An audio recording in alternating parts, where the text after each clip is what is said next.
Muy buenas tardes para todos, sean bienvenidos a esta nueva sesión, en este nuevo programa de TV Morfosis. Nos encontramos desde el campus de la Universidad del Magdalena, en la Perla de América, la ciudad de Santa Marta, en el Caribe colombiano. Comenzamos otra sesión, otra jornada de reflexión, de análisis sobre tecnologías disruptivas, nuevos medios, nuevas pantallas, nuevos formatos y nuevos géneros. De eso se trata TV Morfosis. Son programas al aire, un ejercicio realizado por Canal 44 de México, apoyado en Colombia por Canal Zoom, financiado por la Autoridad Nacional de Televisión y nuestros patrocinadores aliados. Sean todos ustedes bienvenidos. Los invito a que conozcamos de qué se trata este panel que realizaremos en la tarde de hoy. El poder de lo digital, importancia de las plataformas y redes en los canales de televisión. Con las habilidades de las nuevas generaciones, la televisión como medio de comunicación ha tenido que repensarse, derivado de las facilidades en la creación de contenidos. Las novelas, series y realities en la pantalla chica no son suficientes para los nuevos usuarios que requieren contenidos impactantes y convergentes para lograr engancharse. La televisión social es la tendencia. Se han desarrollado estrategias digitales para el consumo de contenidos en los canales de televisión. Contenidos 360, influenciadores y métodos de abordaje de temáticas coyunturales en los que el usuario se identifique son las alternativas que Internet y sus diferentes plataformas han brindado para producir contenidos que generen interactividad.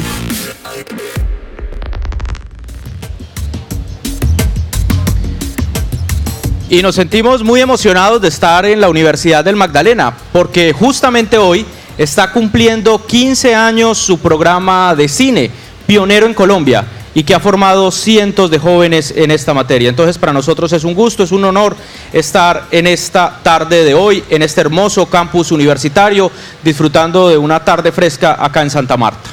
Antes de continuar, quiero presentarles a nuestros panelistas de lujo, nacionales e internacionales. Miremos de qué se trata. Diego Santos, administrador y periodista con 16 años de experiencia en el mundo digital y los medios de comunicación en países como Inglaterra, Estados Unidos y Colombia. Se ha especializado en el ámbito de la comunicación digital. Cuenta con experiencia profesional en distintos medios de comunicación en Colombia. Se ha desempeñado como director de Twitter Colombia y gerente de contenidos digitales de El Tiempo. Actualmente es el co-creador y editor de Hola, soy Dani y columnista del diario La República. Andrés Salgado, egresado de la Facultad de Comunicación y Lenguaje de la Pontificia Universidad Javeriana. Fue asesor creativo de la premiada serie web Déjà Vu. Junto a otros colegas, escribió para la producción de telenovelas del canal RCN, como Juegos Prohibidos, Celia, El Joe la Leyenda, entre otros, llegando a varias nominaciones y a un premio India Catalina como mejor libreto. También obtuvo un premio nacional Simón Bolívar como mejor libretista para la telenovela Perro Amor. Aparte de ser libretista, Andrés Salgado se desempeña como docente de talleres de escritura y guión audiovisual en varias universidades de Colombia. Natalia Serna, administradora de empresas de la Universidad de los Andes, con un MBA de la Universidad Francisco de Vitoria de Madrid, una especialización en mercadeo y otra en gerencia de proyectos de la Universidad de San Francisco. Cuenta con amplia experiencia y conocimiento en influencer marketing, venta consultiva, mercadeo, gerencia de marcas y trade marketing. Actualmente es la gerente general y fundadora de Goldfish, pionera en influencer marketing en Colombia. Damián Kirchner, licenciado en Comunicación Social y especializado en periodismo, con más de 25 años de experiencia en producción audiovisual, cine, radio y televisión en Latinoamérica y Europa. Es creador de Media Morfosis, foro transmedia influyente e innovador en Latinoamérica. Ganador de Bronze Medal en New York Festival 2001. consultor especializado en adecuación de estructuras y creación de contenidos para medios tradicionales en procesos de transformación digital multimedia. Gabriel Levy, comunicador social y periodista de la Universidad de Antioquia, con especialización en multimedia de la Fundación Universitaria María Cano. Es experto en gestión de proyectos TIC y transmedia. Coordinador académico de AndinaLink, uno de los eventos más importantes de telecomunicaciones de Latinoamérica. Actualmente es coordinador de contenidos de la Autoridad Nacional de Televisión de Colombia, ANTV, y secretario ejecutivo de la Plataforma de Reguladores del Sector Audiovisual de Iberoamérica, PRAI, que reúne los órganos gubernamentales iberoamericanos responsables de la regulación y creación de políticas en materia audiovisual.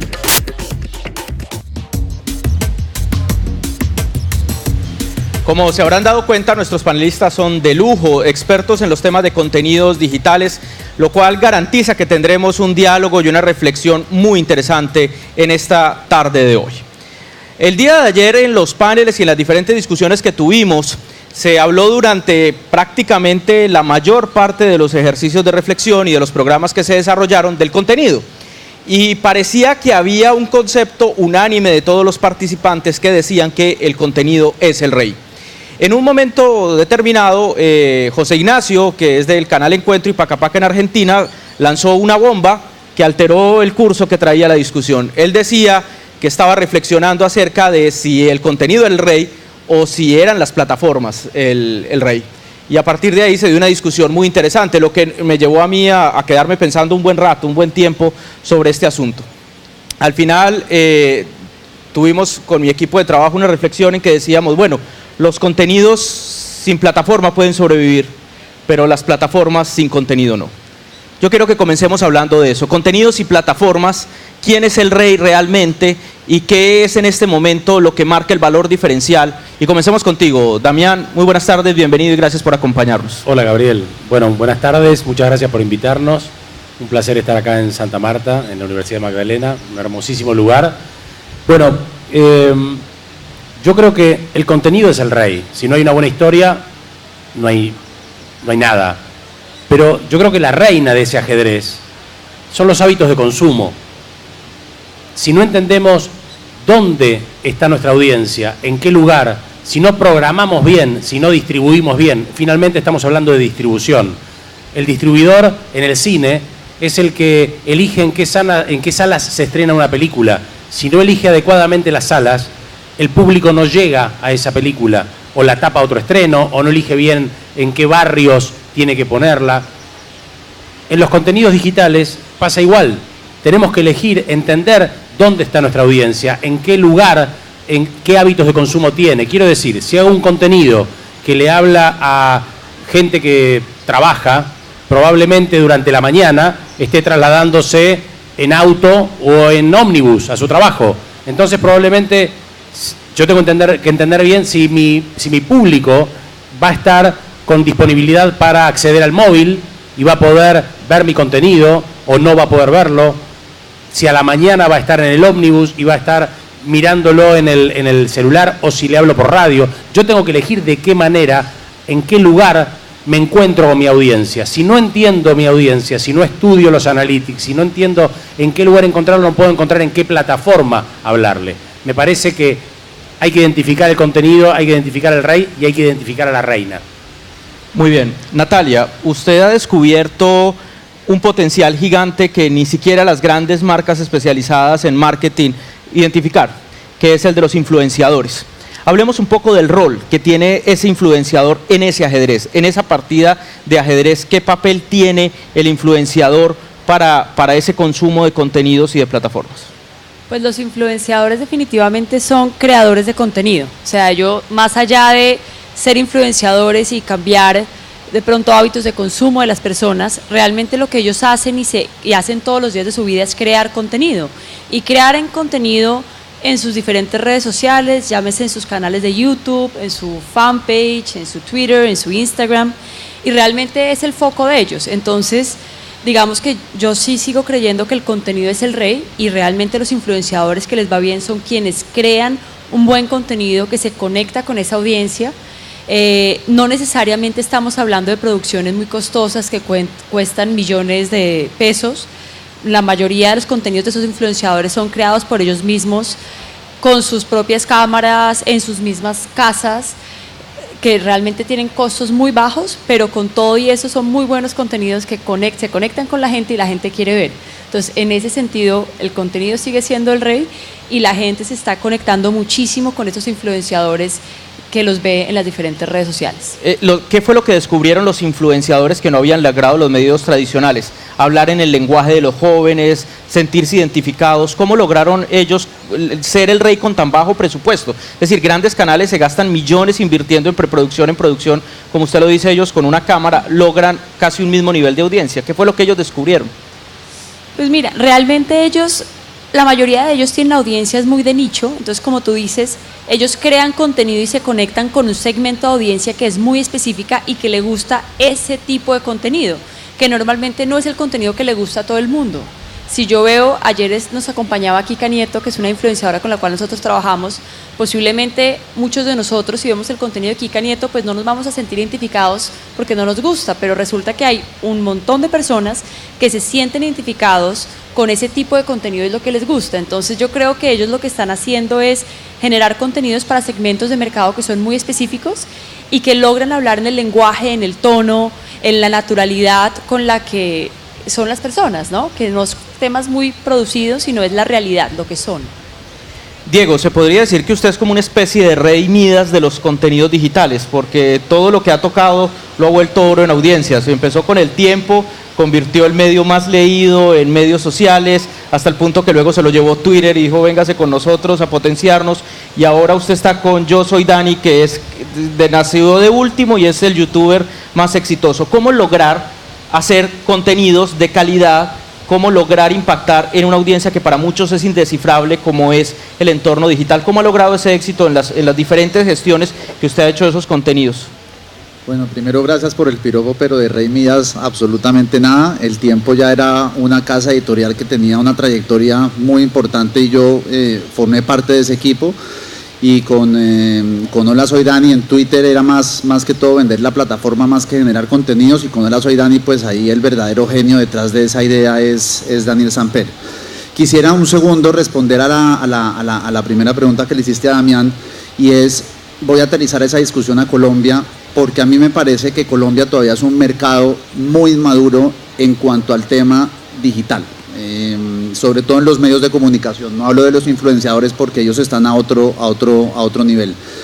La discusión de quién es el rey, si el contenido o el producto o la plataforma, creo que en las salas de redacción, creo que en las compañías de medios colombianas le ha hecho mucho daño esa discusión, porque algunas redacciones piensan que el rey es el contenido y miran con cierto rechazo a la parte comercial o a la parte de ingeniería o a otras secciones de la compañía, y eso ha impedido que ellos armen una estrategia clara, coherente y eficaz para competir con mercados como el argentino, que nos lleva un mundo por delante. O sea, si yo me siento a hablar con Damián sobre lo que ha hecho él y lo que he hecho yo, creo que de mi parte o de la parte de personas que han tenido cargos similares al mío, tendríamos mucho que aprender de Damián.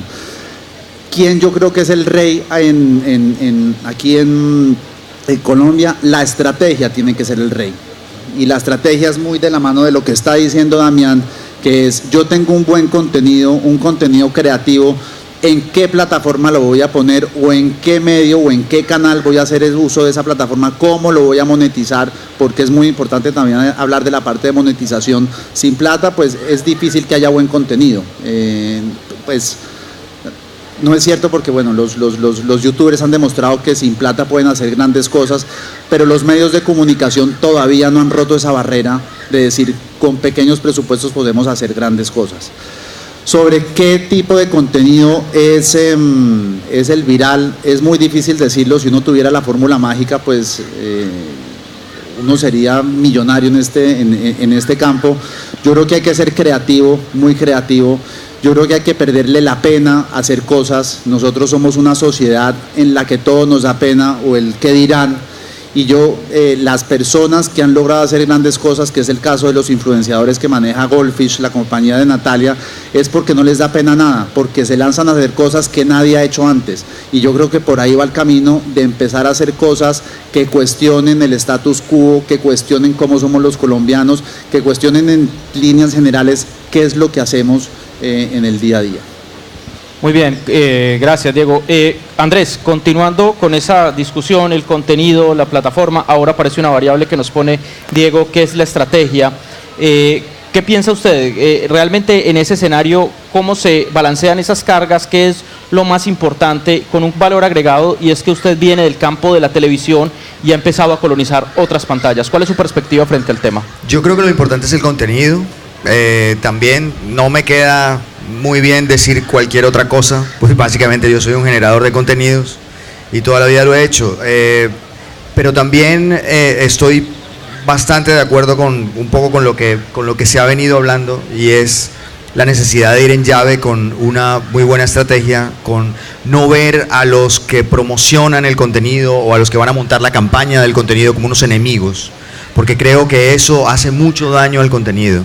Desde el punto de vista, también el rey es el contenido, pero también valdría la pena la pregunta, ¿qué tan buenos contenidos realmente se están haciendo? Porque no es lo mismo generar un gran impacto y tener un buen contenido.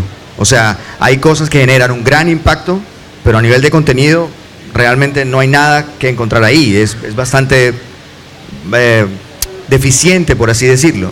Y hay cosas que están muy bien hechas, con un gran contenido, dirigida, pensada quizás con más madurez hacia la audiencia, y no tienen el impacto que merecen. Así que, como ve, un poco creo yo que se ha ido recogiendo esto. Siempre me toca de último, pues digamos, me toca de último y me toca un poco repetirlo, pero también es muy acertado pensar en que no todo está tan claro, ¿no? O sea, si uno como creativo tuviera clarísimo cómo generar un éxito, bueno, o sea, no sé, estaríamos haciendo historia, porque nadie, por más de que tenga un muy buen contenido y una buena estrategia, puede generar ese éxito o puede generar un impacto que puede esperar, ¿no? Muy bien, hablemos de plataformas, que es lo que nos convoca, que es el título de nuestra charla. Concentrémonos en eso. Y tal vez la plataforma por excelencia, creamos o no en ella, funciona o no funciona, siempre ha sido la web. La web es la plataforma, digamos, nativa por excelencia del Internet.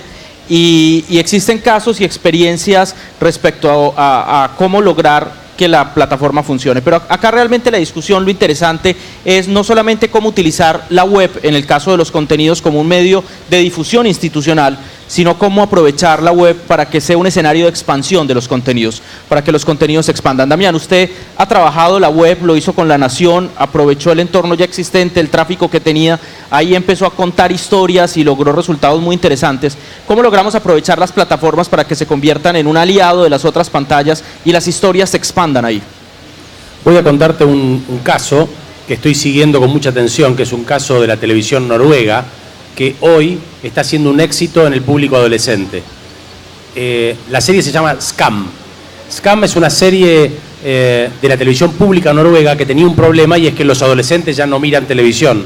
Entonces invitó a un grupo autoral a que cree esta serie. Esta serie se emite los días viernes, una vez por semana, durante 1 hora. Esa serie cuenta la historia de un colegio secundario de lunes a viernes.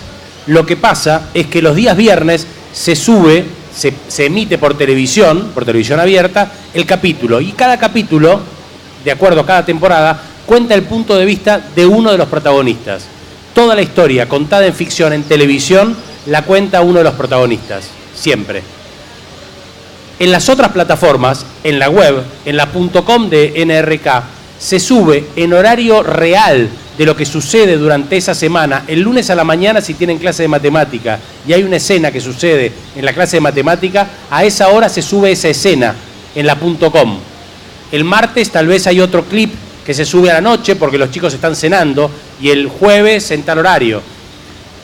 La audiencia empieza a seguir la .com durante todo el tiempo porque saben que ahí van a pasar cosas, y también siguen el diálogo que sucede en las redes sociales, en las redes de los personajes y en la red del canal. Lo que genera esto es que muchas veces la acción es más interesante fuera del programa de televisión lineal que se emite el viernes, porque se escuchan las voces de los demás personajes que están hablando de la voz oficial del protagonista de la temporada. Si tú solamente ves la tele, ves la voz la subjetiva de esa temporada. ¿Se entiende lo que estoy explicando? Entonces han logrado que toda esa comunidad de adolescentes esté enganchada en la página web esperando esos clips, esté enganchada en las redes sociales dialogando, y han construido una ficción que se cuenta de manera multiplataforma, ¿sí?, en las diferentes redes, entendiendo perfectamente el uso y el hábito de esos adolescentes de Oslo. Entonces, las herramientas pueden servir o no pueden servir de acuerdo a cómo lo uses para tu audiencia. Esta gente, este caso que estoy contando, es entender perfectamente cómo funciona esa audiencia. Muy bien, le recordamos a las personas que están sintonizadas con nuestra transmisión que pueden participar usando el hashtag numeral TV Morfosis en Twitter para que hagan parte de este diálogo y de esta conversación. Natalia, su perspectiva frente a las plataformas, la web, es una herramienta que permite la expansión de contenidos. ¿Cuál ha sido, en el caso concreto suyo de los influenciadores, el uso que le dan a esas plataformas o no cree en ellas? Pues específicamente sobre las páginas web, sobre las .com, yo creo que hoy en día la audiencia no necesariamente está en las páginas web, yo creo que la audiencia se encuentra mucho más en las redes sociales. Entonces, cualquier marca, cualquier compañía, cualquier canal debería enfocarse en fortalecer mucho sus redes sociales, porque realmente la conversación está sucediendo allí. En el caso de los influenciadores, nosotros trabajamos de hecho con varios canales de televisión. Uno de ellos, por ejemplo, es Canal Sony, que es uno de nuestros principales clientes, donde están contratando a nuestros influenciadores para varias cosas. Uno es para generar este tipo de conversaciones fuera de la televisión, y por ejemplo nos apalancamos de Facebook Lives o hacemos incluso videos en YouTube, y hacemos un montón con los Insta Stories, por ejemplo, estamos también trabajando mucho con el fin de generar conversación de lo que está sucediendo en el programa en tiempo real en redes sociales, para que realmente generemos conversación acerca del programa y generemos tune-in, o que la gente realmente vaya a la pantalla a ver el programa. ¿Y cómo logramos esto? Apalancándonos de las audiencias que tienen los influenciadores, que son enormes, e invitándole a esa audiencia a que vea el programa e interactúe con los influenciadores en este tipo de plataformas. Entonces, digamos que esa es una metodología que estamos haciendo con muchos de los canales. Y otro tema que estamos haciendo con los influenciadores es que los influenciadores participen en los programas de televisión, por ejemplo, de los canales. Esa también es otro modelo, digamos, que estamos implementando, que ha sido muy interesante, porque lo que hacen los influenciadores es jalonar sus audiencias para que vean esos programas en donde ellos salen, y que realmente ese canal de televisión tenga una audiencia mucho más poderosa y una conversación digital también más robusta. Muy bien, vemos casos de éxito en la web que nos plantea Damián. Natalia nos plantea cómo eso es funcional en la medida que se hagan uso de otras plataformas, particularmente los medios sociales. Otra perspectiva, Diego, hablábamos y usted me decía, yo no creo, personalmente no creo en la web. ¿Por qué? No voy a decir que no creo, sino cada vez soy más escéptico con las páginas web. Me parece que si una compañía tiene un presupuesto ilimitado para invertir en digital, sí tiene que tener una página web, por múltiples razones. En la página web tienen autonomía para colgar el material que quieran, sin temor a que sean censurados eventualmente por unas reglas estúpidas como a veces tiene Facebook, Instagram o Twitter. Se puede monetizar más fácil la página web si tiene un buen tráfico y el dinero entra completamente a esa compañía que está invirtiendo en la página web. Pero, como dice Natalia, las audiencias están migrando masivamente a redes sociales. Entonces tenemos una página que es Facebook, que cuenta con 2.000 millones de usuarios, que es casi un tercio de la población tiene una cuenta en Facebook, y ahí está pasando de todo. Twitter tiene 300 millones, Instagram ya va para los 800, acaba de superar los 700 recientemente. WhatsApp, que es otra plataforma de contenido que está empezando como a verse como tal, ya tiene más de 1.000 millones de usuarios.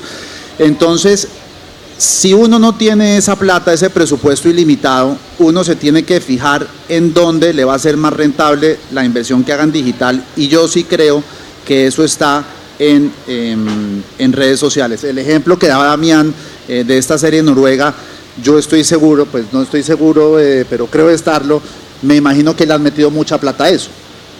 Tienen las finanzas para hacer una estrategia que les permita crear una página web y ellos determinar los momentos de consumo y demás. Pero definitivamente yo sí me quedo, y si tengo X plata, me voy a una estrategia exclusivamente de redes sociales, olvidándome de la página web. Y ya en la práctica, con el Hola Soy Dani, la razón por la cual no abrimos una página web era, primero, no teníamos plata, y segundo, viendo las cifras que estábamos experimentando en Facebook y en Twitter, dijimos, pues, y en YouTube también, ¿para qué abrir una página web? Me gustaría aclarar algo. Creo que lo que es interesante es tener presente que las herramientas son herramientas. Es decir, pueden ser útiles para una cosa, pero pueden no ser útiles para otra. Puede ser, es como si estuviéramos jugando un martillo en relación a un destornillador o a una pinza. Para algunas cosas necesitas una pinza, para otras cosas un destornillador y para otras un martillo. La página web per se, para algunas cosas es útil y para otras no. Claramente es más útil dialogar en redes sociales para determinadas cosas, pero por ejemplo, para un periódico, ¿sí? Para un diario que tiene un aplicativo donde la audiencia puede bajar un aplicativo, pero claramente la gente en sus celulares tiene una capacidad de memoria que es limitada, entonces no se baja tantas aplicaciones y implica también una barrera el hecho de tener que bajar una aplicación. Que la gente entre por browser a una página web de un periódico masivo es algo muy útil tener la página web. Digo, la herramienta hay que analizarla en función de la necesidad o del uso. Es muy difícil juzgarla en líneas generales. Me parece que hay que entender eso en particular. No podemos juzgar al martillo por ser martillo. Y voy a aprovechar su intervención, Damián, para conectarnos con Andrés. Efectivamente, las plataformas cada una tiene unas características, unas dinámicas, unas lógicas, y Andrés, en tu experiencia has logrado colonizar plataformas. Digamos que podríamos decir que ese ha sido uno de los grandes logros y esfuerzos que has desarrollado con Deja Vu. Te fuiste totalmente a lo digital, pero con Déjala Morir de la Niña Emilia lograste interactuar televisión, redes sociales, plataforma web. ¿Cómo lograr que los contenidos se construyan y se adapten a la lógica de cada plataforma? Ese es el reto, me parece que, y aquí está lo que yo siempre he dicho, creo que es un tema de las nuevas generaciones y creo que es un tema también de la academia, porque creo que hay que pensarlo mucho. En Colombia, un poco lo que yo he analizado a la hora de crear o de escribir historias también afuera, o sea, México, Panamá, e incluso el mercado latino de Estados Unidos, lo que uno ha visto, o por lo menos lo que yo he visto, es que definitivamente nosotros frente a los productos y las creaciones siempre solemos dividir de una manera muy ortodoxa lo que significa la narración audiovisual de medios tradicionales y no pensar la creación como una especie de interconexión.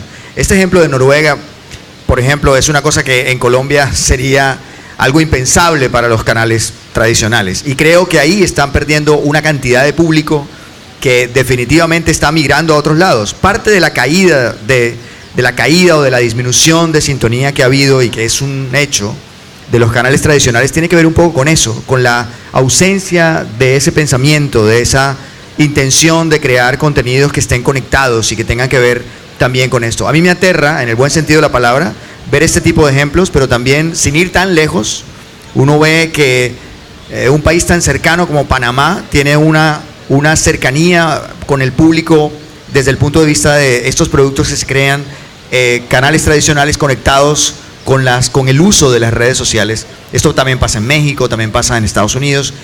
Lo de Sony es impresionante, la interacción que tiene el producto que se ve en televisión, partiendo del hecho incluso de que hay público que, eso lo sabemos todos, que durante los comerciales también se van hacia las redes mientras viene nuevamente el programa. Entonces, a veces en los comerciales se utiliza un ataque del mismo programa, pensar creativamente cómo esa narración también se traslada durante ese tiempo para que el público no se vaya. En fin, hay cosas que en Colombia todavía estamos muy atrasados y creo que es un reto creativo y también de las empresas darle un poco más de atención a lo que debería ocurrir con ese uso de esas plataformas. Muy bien, no solamente estamos celebrando los 15 años del programa de cine de la Universidad del Magdalena, que es nuestra anfitriona en la tarde de hoy, sino que también celebramos el lanzamiento de la nueva website de Zoom. Zoom es el promotor de TV Morfosis acá en Colombia y es el canal universitario por excelencia. Reúne la mayor cantidad de universidades del país, de públicas, privadas, acreditadas, y tiene una oferta de programación muy interesante que ahora está trasladando a la web. Entonces quiero que, aprovechando esta coyuntura del lanzamiento que hace el canal de su página, que le permite abrirse a un nuevo escenario, hablemos un poco de ese tema, de la relación que existe entre canal de televisión y website, más allá del sitio para la promoción institucional. Hablemos también un poco del nuevo sitio de Zoom. ¿Cómo les pareció? Les propongo ese tema ahora, Damián. Bueno, primero felicitaciones, vi el sitio de Zoom, me parece que es un muy buen principio y que tiene un punto de partida muy auspicioso, desde lo visual y demás está muy bien. Creo que necesita seguir trabajando para llegar a tener ahí un espacio de VOD, tener todo el contenido on demand para que la audiencia pueda encontrarlo y que justamente los hábitos de consumo de los que estamos hablando puedan estar allí alojados y pueda la audiencia encontrarse con ese contenido. Me parece que han empezado muy bien. Natalia. Pues yo también vi la página, creo que también es un buen inicio. Decía que puede todavía ser un poco más juvenil, de pronto un tema de diagramación también se puede todavía mejorar, de pronto de colores. Y lo más importante es entender si los contenidos están siendo relevantes para los estudiantes, ¿no? Entonces ahí yo creo que es importante entender cuál es el tipo de contenidos que están teniendo mayor tráfico, o incluso hacer encuestas con los estudiantes para ver qué tipo de contenido les gustaría ver, porque si llenamos eso de contenidos pero nadie lo está viendo, pues no tiene mucho sentido. Entonces yo creo que ahorita el siguiente paso es enfocarse mucho en qué tipos de contenidos los estudiantes realmente quieren ver. Diego.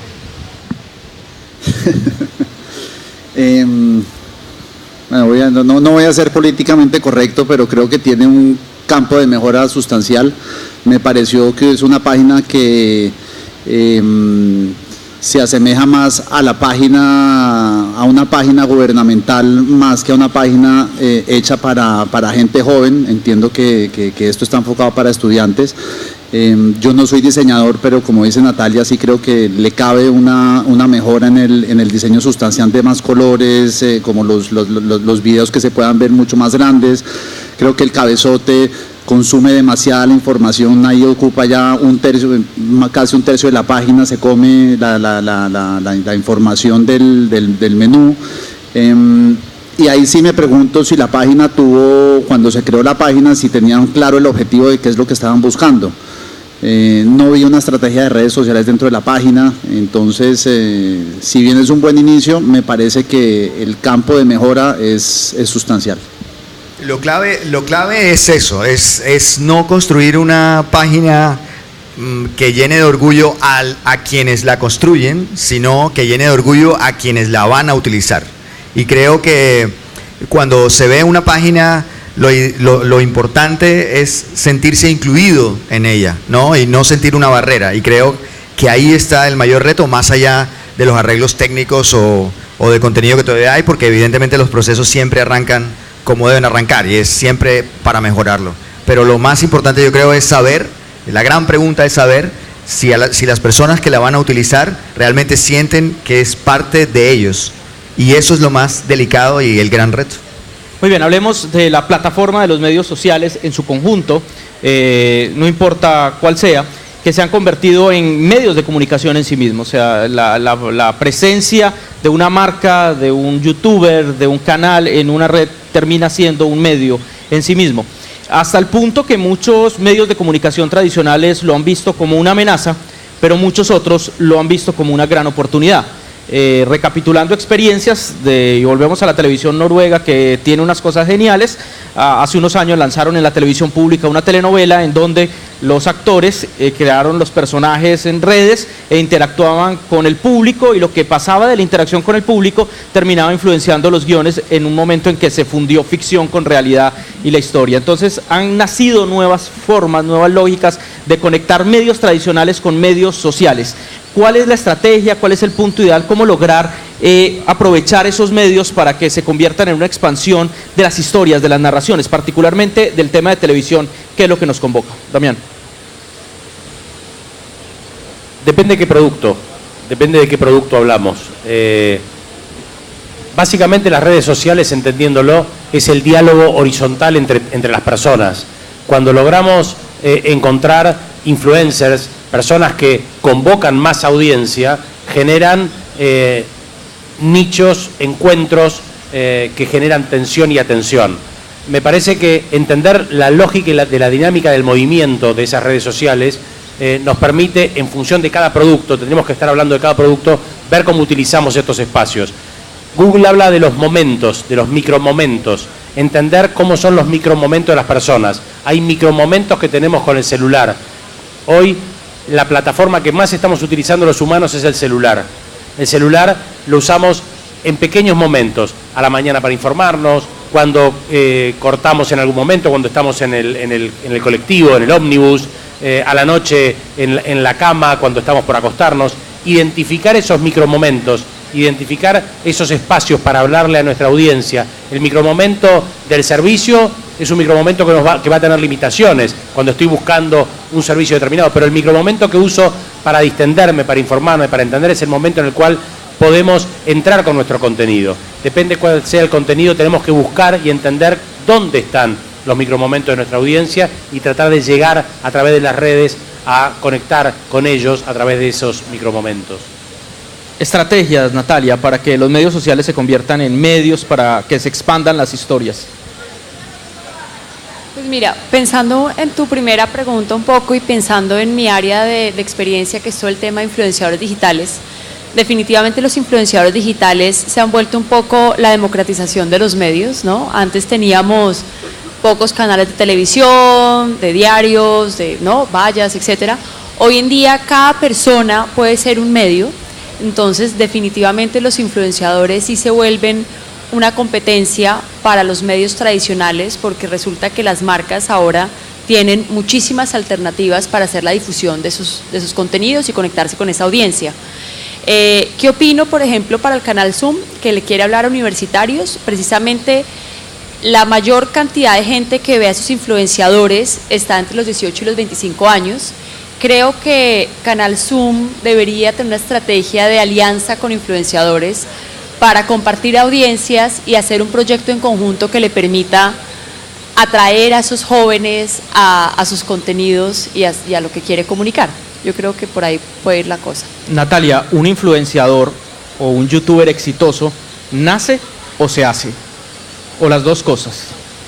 Pues las dos cosas, o sea, digamos que se hace en el sentido de que tiene que comenzar a generar contenido, pero si no es bueno haciéndolo y si no es bueno conectándose con la gente y no tiene la disciplina para hacerlo constantemente, pues simplemente no va a crecer sus audiencias y se va a quedar muy pequeño y finalmente va a desistir de ese inicio.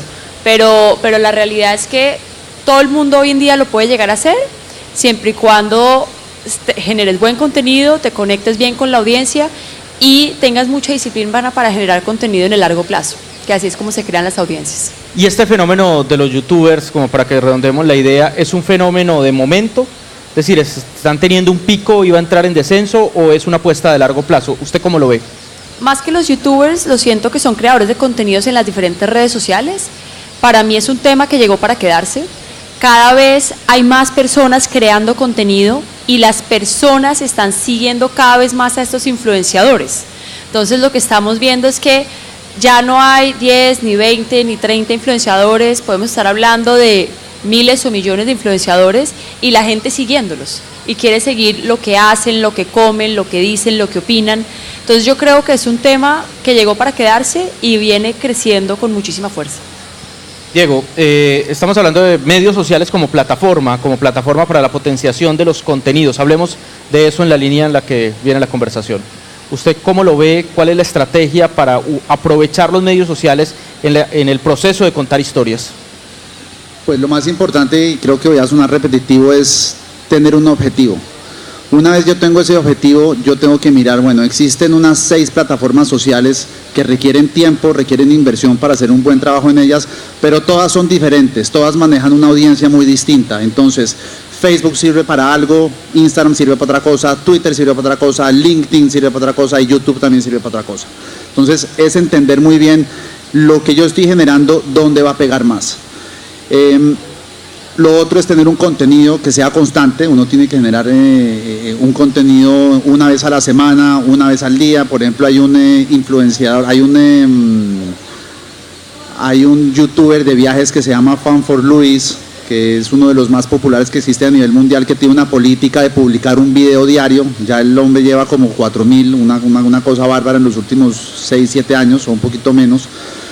Pero va muy en esa línea, entender qué es lo que yo hago y en qué plataforma quiero tirarlo. ¿Cómo medirlo? O sea, ¿cómo saber si yo estoy saturando a las audiencias o si las estoy olvidando?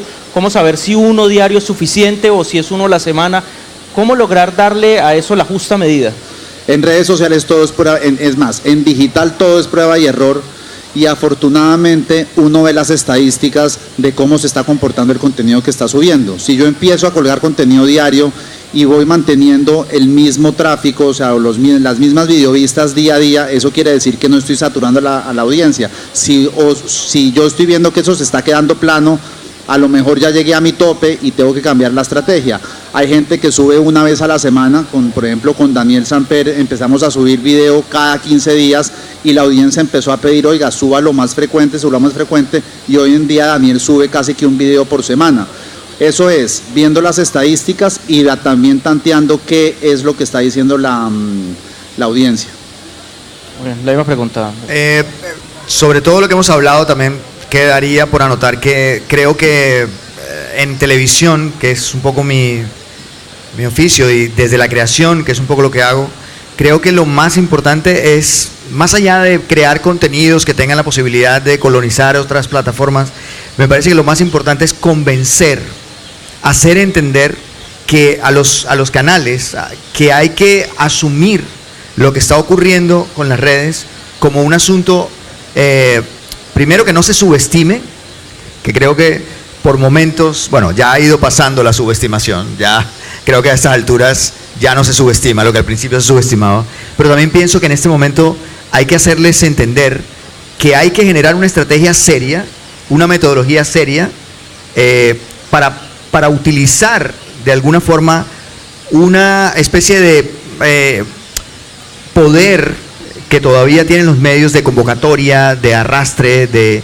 interés, que no tienen las otras redes sociales, digamos, lo tienen las redes sociales. Y desde ese punto de vista, incluir a estos influenciadores o generar ese aprendizaje para que los medios de comunicación puedan también acercarse a esos nichos que han perdido. Porque la gran preocupación de los medios frente a las nuevas alternativas es básicamente la cantidad de público que ha ido migrando y que se ha ido perdiendo. Eso es lo que en este momento creo yo que es lo más importante. Y los medios tienen que entender y tener conciencia de que hay que acercarse a eso o va a terminar de alguna manera afectándose mucho más. Lo más importante para los medios y para todos, que tiene que ver un poco con esa publicidad, con esa ganancia que ya no está siendo tanta como venía siendo anteriormente. Muy bien, Diego, quería decir algo. Yo quiero complementar algo, y es, hablándole a la audiencia y hablándole a las personas que nos están viendo por televisión, los jóvenes, tampoco nos esclavicemos que el contenido que hagamos tiene que ser exitoso. Yo creo que también hay que invitar a la gente a que haga lo que la hace feliz.